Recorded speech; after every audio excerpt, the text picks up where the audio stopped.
nós vamos para o último trabalho desse bloco, que é intitulado Camadas Humanas Ocultas, otimizando o fluxo de notação de imagens volumétricas para desenvolvimento de inteligência artificial. Vai ser apresentado pela doutora Tairami Lá Mendes Olegário. É um trabalho que foi conduzido na Sociedade Beneficente Israelita Brasileira, Hospital Albert Einstein. Bom, boa tarde. Meu nome é Tairami Lá e hoje eu vou apresentar o trabalho Camadas Humanas Ocultas. Aqui eu quero mostrar como o nosso grupo otimizou um fluxo de anotação manual de imagens volumétricas visando o desenvolvimento de um modelo de inteligência artificial. Mas antes eu gostaria de mencionar que esse projeto foi patrocinado pelo Ministério da Saúde em parceria com o Hospital Albert Einstein dentro de um programa do tipo PROAD-SUS. E esse projeto é chamado de Banco de Imagens, e o meu time é responsável pela criação e validação de um modelo que segmenta estruturas cerebrais.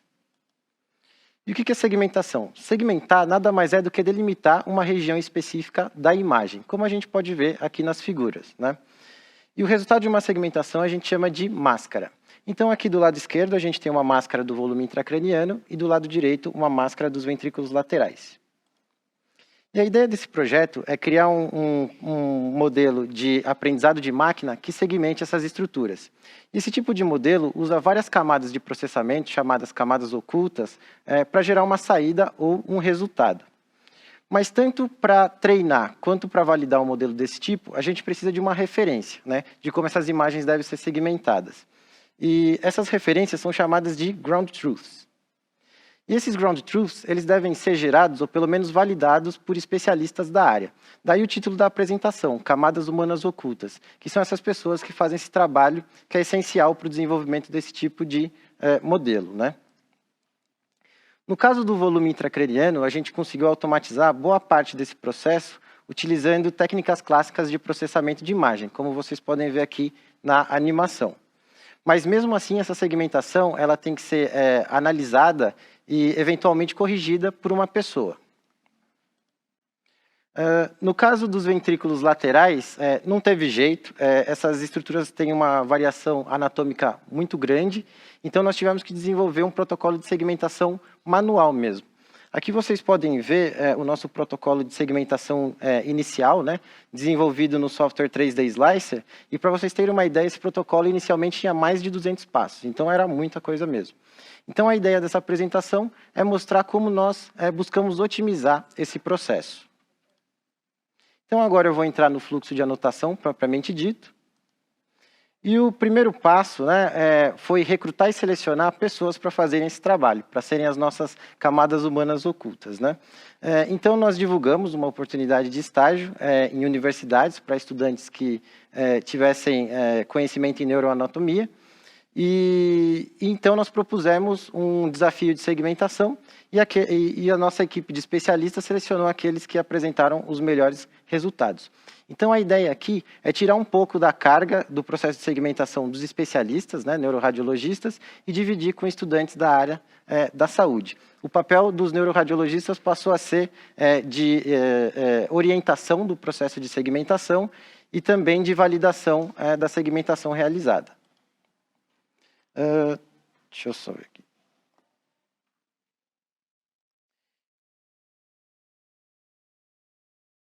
Não está ligando. Bom, os estudantes selecionados, então, ganharam acesso à nossa infraestrutura remota, e nessa infraestrutura remota, eles, através do software 3D Slicer, eles conseguem acessar imagens já anonimizadas para serem segmentadas, né? E a ideia aqui é que todo esse processo é feito remotamente. Então, notem que isso dá mais flexibilidade para o processo e também esse processo pode ser realizado de qualquer lugar. E também nós gerenciamos, né, automatizamos todo o processo de gerenciamento do conjunto de dados para que os segmentadores se preocupassem apenas com o processo de segmentação. Então, com apenas um clique, eles conseguem acessar a imagem que eles têm que segmentar e com outro clique eles conseguem enviar essa imagem para validação. Então, essa segmentação é enviada para os avaliadores. Aqui o vídeo não está rodando, mas aqui a gente veria o processo de avaliação dos segmentadores, onde eles vão, das segmentações, onde eles vão avaliar tanto a qualidade da imagem, quanto a qualidade da segmentação, como a segmentação do volume intracraniano, como a segmentação dos ventrículos laterais. E caso essas segmentações estejam ok, elas vão para o nosso conjunto de dados para serem processadas, e caso elas precisem de alguma correção, elas são reenviadas para os segmentadores para que, com observações daquilo que precisa ser corrigido.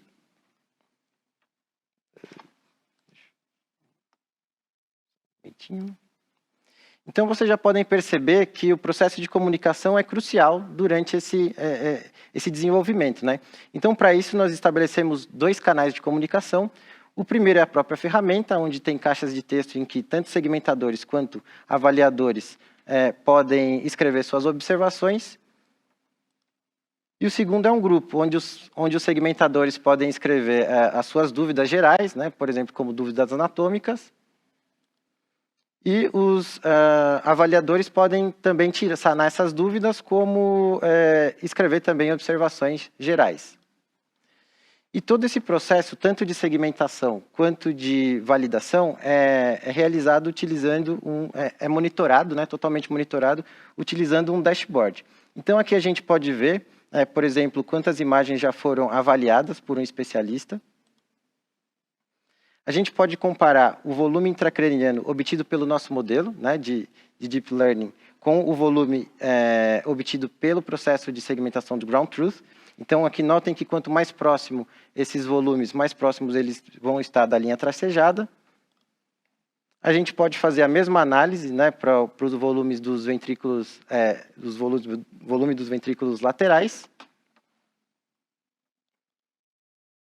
E uma vez validadas essas segmentações, a gente consegue ver como o volume intracraniano se distribui em relação à idade dos pacientes, né, dividindo entre pacientes homens e mulheres. E também conseguimos ver como que o volume dos ventrículos laterais se distribui, né, em relação à idade também dividindo entre homens e mulheres.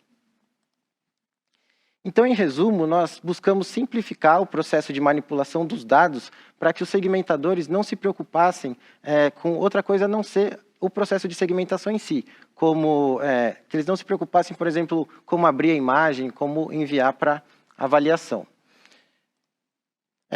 Nós também integramos, né, então, remotamente o nosso fluxo de segmentação e validação, o que tornou o processo flexível, né, como dito.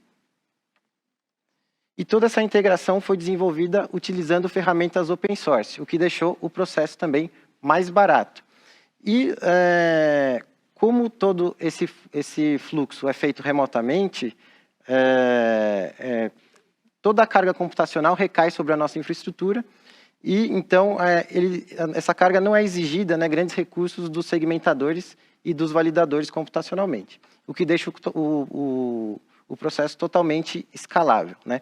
Isso significa que qualquer pessoa que queira entrar no projeto, nesse momento a gente só teria que dar acesso à nossa infraestrutura remota.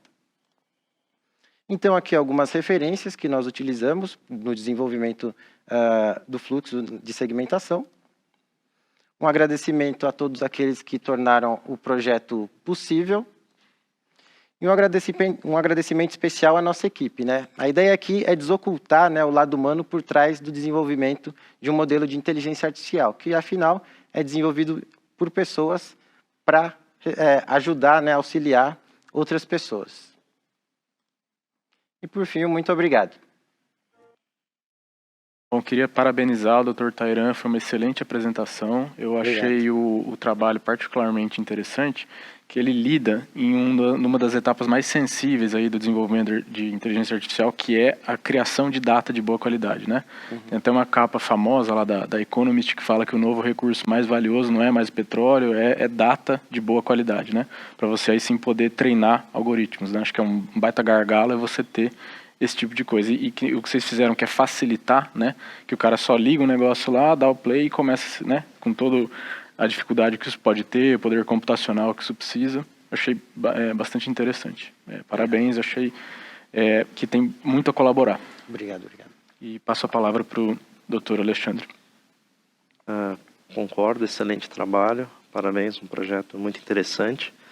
Eu gostaria que você comentasse sobre os desafios na captação de pessoas, das dificuldades de treinamento e eventuais desistências que vocês tiveram dessas pessoas ao longo do projeto. Ok. Bom, como ali eu mostrei, né, a gente recrutou estudantes, né, oferecendo bolsas e tudo mais. E durante o processo de recrutamento, a gente já ofereceu treinamento. Então, assim, como a gente deu esse desafio de segmentação, foi com o treinamento do nosso protocolo. Então, foi tudo feito online. E a gente tentou também gamificar, né? Não deu para falar durante a apresentação, mas esse processo é assim, minimamente gamificado, tanto que os estudantes eles meio que sentem como se fosse um jogo de segmentação mesmo. Então, a gente sabe que é um processo maçante, mas quando eles veem esse desafio, e também como eles são da área da saúde, eles veem uma oportunidade de aprender na prática, utilizando já imagens reais, né? São estudantes de cursos quais são? Enfermagem, medicina, muita gente da neurociência.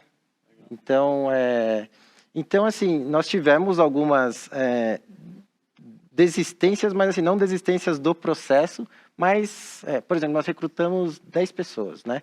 E algumas delas já saíram por motivos diversos, assim, mas não pelo processo em si. E no seu trabalho, no trabalho de vocês, né, um grupo grande, vocês mostraram uma taxa de rejeição aproximadamente de 20% nas imagens triadas inicialmente. Você mostrou um gráfico, né? Tipo, de 20% a 19%, algo em torno disso. E o que vocês esperavam essa taxa? Considera que a taxa foi elevada? Ou era esperado pelo tipo de projeto? Isso é pela natureza como os exames eles são selecionados, né? Então, por exemplo, a gente pega uns exames de um período de dados do hospital e a gente passa por alguns filtros olhando os metadados. Só que às vezes tem erros, por exemplo, a gente utiliza, só entra no nosso modelo exames com filtros de partes moles e volumétricos, né? Claro. E também, bom, filtros de partes moles é uma das regras. E sem contraste. E às vezes está escrito no metadados que a imagem está sem contraste, mas ela tem contraste. Ou então, por algum motivo, chegou para a gente que era uma imagem de cabeça, mas não era de cabeça, era de tórax. Então, são esses os casos em que a gente rejeitava, que os doutores olham e falam assim, não, essa imagem não entra no nosso modelo.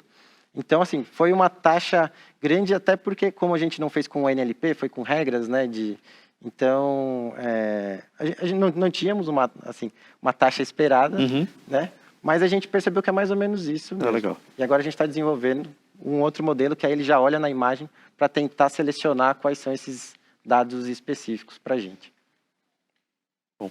E vocês também têm todo um suporte de equipe de TI, de cientista de dados? Sim, no caso eu sou cientista de dados. Então, legal. Sim, então a gente tem toda uma equipe multidisciplinar, com especialistas, neuroradiologistas, cientistas de dados, pessoal da neurociência, então é uma equipe bem diversa.